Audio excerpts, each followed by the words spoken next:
everybody, wherever and whenever you might be listening to us. My name is Kevin George, and I'm coming to you for the Guambai Podcast. Guambai Podcast brought to you by the Dildo Brewing Company and Museum. The Dildo Brewing Company in the heart of beautiful Dildo, Newfoundland and Labrador, sister city to no less than Hollywood, California, home of the beautiful Dildo sign planted by Jimmy Kimmel himself, honorary mayor of Dildo, and home, of course, to Icebergs IPA and Dildo Lager. Get on out and see them if you haven't. Welcome to what is an introductory little tidbit, a little hit, so you can get to know the Guambai Podcast. As I said, my name is Kevin George. I'm coming to you from London, Ontario, joined here by a brother of mine. Hi, I'm Darryl. I'm Kevin's other brother. I'm the teacher, and I'm going to try to school the preacher. Oh, well, which won't be very hard because the preacher is stunned. Quite stunned indeed. In fact, I think what he's going to do is, even though we just wanted to get this first episode out, he's going to embarrass me on the very first hit. Actually, he said, we'll get a little thing together, and you ask me a question, and I'll ask you a question. By the time we get to this today, he's got 5 questions to my one question, which is more or less what the whole thing is going to look like anyway. So you're really insistent on embarrassing me. I'm going to try my best. Now, why? Here's a question. This is not a trivia question. This is for interest for our listeners. We've chosen the name Guambai for a podcast, and you and I have banged a few back and forth. You came up with that one. Why Guambai? Why did we settle on that? Well, I wanted to come up with something that an expression that we use here in Newfoundland, and I wanted to come up with something. I'm going to give you some Newfoundland trivia, and I wanted to try to get the response out of you. Guambai. Guambai. Now, that's a particular way of saying something too, right? Like, I'm imagining people on the World Wide Web picking this up who are not familiar with the Newfoundland dialect and our unique expressions, trying to read it even, going, Guan boy. So it's not Guam boy, it's Guambai. It's Guambai. Yeah. And that can mean different Guambai. things. Because if you say it like with a question mark on the end, which is a real trivia type thing, right? Guambai. There's an interest there, isn't there? That's the one I'm going for. But there is a different one. like if you keep at this and you get on my nerves and I say, okay, go on by. Like, go on by, that's enough. Right? Yes. Go on, get out of here. Yeah. Leave me alone. Shut up your lip. I've heard enough out of you. Well, that's the spirit. Well, of I might get that response from you too. We'll see. I've gotten that response from you before. Oh, that you have.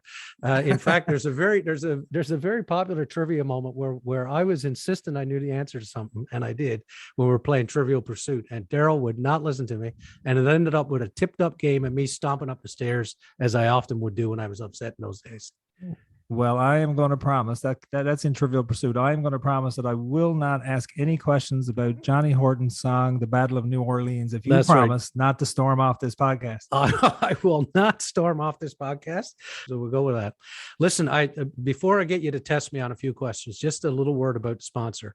We're very fortunate to have a relationship with the Dildo Brewing Company Museum. In fact, our questionnaire here does a trivia night up there quite regularly, Darryl. We do, yeah. And that's We've usually done it for about a year now, actually. What night? Is there a regular night for that? No, well, we've been doing it about once a month, usually on a Thursday night, and we've been doing it for about a year now, notwithstanding the COVID restrictions and so on. But we've had a lot of fun with it, actually. Good response. So unfortunately, great response. We usually have a full house, and we seem to have lots of fun. And unfortunately, of course, you haven't been able to attend those trivia nights.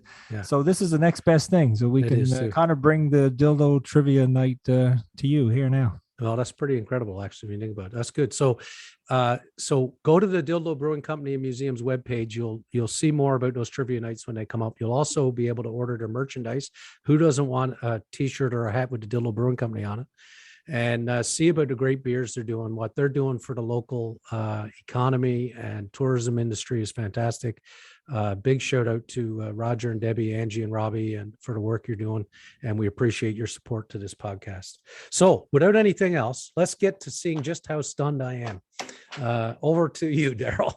Yeah. So one of the biggest challenges with Newfoundland trivia, to be honest with you, is picking which trivia to ask because there's just so much of it. And so we're gonna start off with something that I think is near and dear to your heart. I know that you're a big hockey fan. Oh, I do like the hockey. You pay a lot of attention to hockey, and you watch a lot of hockey, and you know a lot of trivia about hockey. But do you know trivia about Newfoundland hockey? Oh boy, that's a tough one. We're going to find out. I feel like we're going to find out. I'm going to take you right back to the beginning with the first question. Okay. So according to the Encyclopedia of Newfoundland, stop right there. I got to order a copy of that. You do. Okay. You better get busy reading. Okay, go ahead. And they're big books, I can tell you. They're heavy. So according to the Encyclopedia of Newfoundland, on what water body does tradition say the very first hockey game that was played in Newfoundland in 1896 occurred?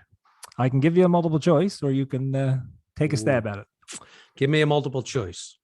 All right. Was it A, St. John's Harbor, B, Kitty Vitty Lake, C, Lady Lake and Harbor Grace, or D, Monday Pond?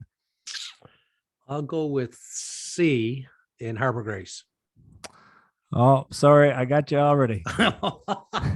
See, the teacher is schooling the preacher. The very first one.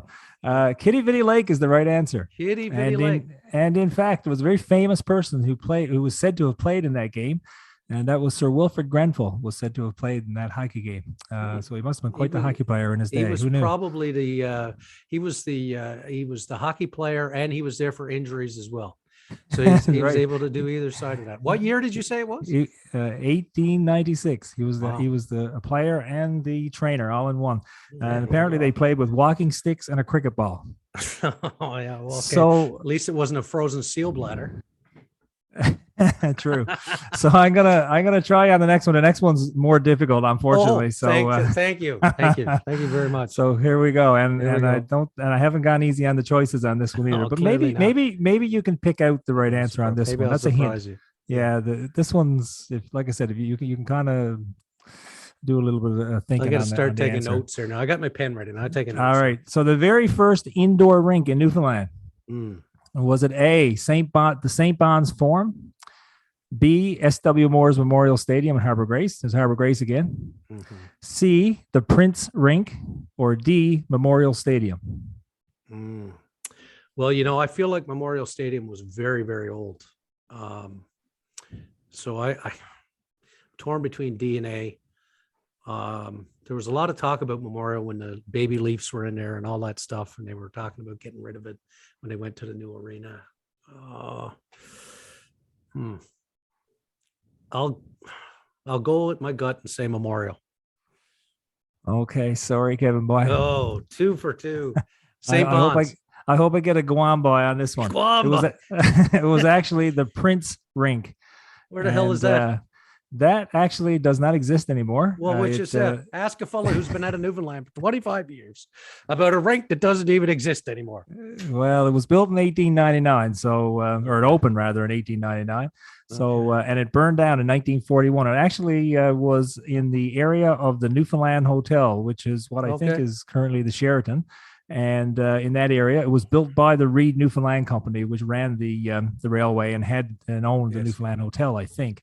Wicked. So, and in fact, not only that, this particular rink was the first one apparently to have an artificial ice surface installed in 1937, but sadly, go on by, right on. Wicked. I didn't know that. Sure. As everybody knows, I didn't know anything. Well, maybe you'll get this one. All right. We're going to come into the NHL now. I know you watch a lot of NHL hockey. Yeah. So perhaps you will know this. No. And I don't have a multiple choice for you on this one because every Newfoundlander should know this answer to this question. Okay. Who was the very first Newfoundlander ever to play in the NHL? And I do know this. And I'm drawing a blank on this podcast, but I do know this. And I don't have a multiple choice for you. Ooh. You will remember that our father talked about this quite a lot. Yeah. I can give you a hint. He was from Bishop Falls. Yes, I know. From down central, I was going to say. And is it Hall? No. I'll give you his first name. Yeah. Alex Fedoruk. Close. Close. Alex Faulkner. Alex Faulkner. Yes. Alex Faulkner. Yes, I should have known that. Boys, go on by. This is wicked. Okay. I think our dear old father would be he'd be devastated, devastated, disappointed in that answer. That. Alex Faulkner. So I should have known that. Yeah, of course. Yeah. So he played his very first game in 1962. Apparently, he played one game that year with an NHL team. Do you know what team it was? Detroit. So no, I don't know a damn thing. He did play the second and third seasons that he played, or the next couple of years with Detroit. Yeah. But the very first game he played was with Toronto, believe it or not. Oh yeah, he was probably just too good one game. He was probably too good for them. That's why he had to move on. They traded him like everybody else. Yes, they had to get him. Yeah, he went off with Ross Courtnall. They always trade away their good players. Yeah. Anyway, this is okay. You're up for the last one here. Yeah. Please. Okay, I'm dying here to have another question. So from one Alex to another, now we've got a current Newfoundlander. We got several. My answer is Trebek. We got several Newfoundlanders in the NHL right now, of course, yeah. and quite a number of playing professional hockey. And so one of those guys his name is Alex Newhook. You're right. Yep. You know who he plays for, I hope. Yeah, Colorado. There you go. Okay, you got one right. Yeah, but that's not the question. That's not the question. Damn it all. The question is, what university did he play for prior to entering the NHL? I can give you 4 choices on this one. Yeah, I know this one if you give me 4 choices. So is it the University of Michigan? Is it Cornell, University of Maine, or Boston College? I think it's Boston College. You got it. You got it right. Yeah. Woo-hoo! Guambai. I got a question right. Guambai. You did. We're gonna have a lot of fun with this podcast. Holy snapping arseholes, Batman. I finally got one right. Woo! Okay. Is there confetti? Is there anything here? Some pop the champagne. The preacher got one right. I want to keep going here now. Can I ask you more? No. We'll save them for next time. No, you got to stop this right now. You got to stop this right now. And then I get to ask you some questions. Okay.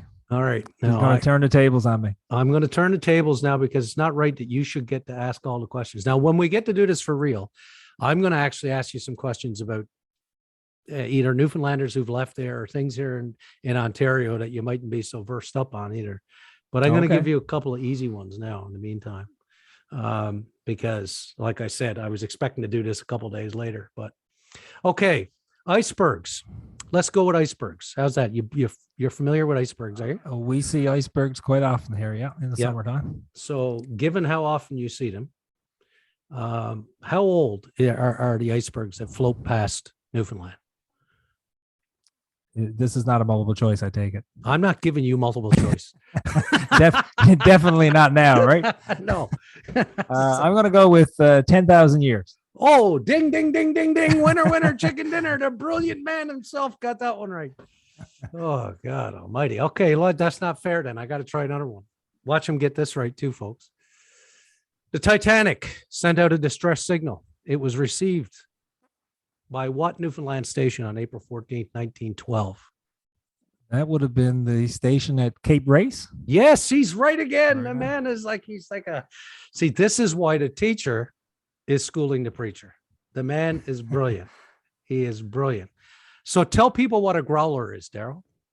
Not the hockey player. A growler. Well, a growler can be many things, can't it? Yes, it can. Yeah. Traditionally in Newfoundland, it means one thing, no? Well, it could be the bottle that you get filled up at the Diddler Brewery. That's could be a growler. That's a good growler to have. But it's not that. That's not what you're looking for. No. A growler, I don't know if I can give you the exact definition, but a growler is would it be like a small piece of ice or from an iceberg that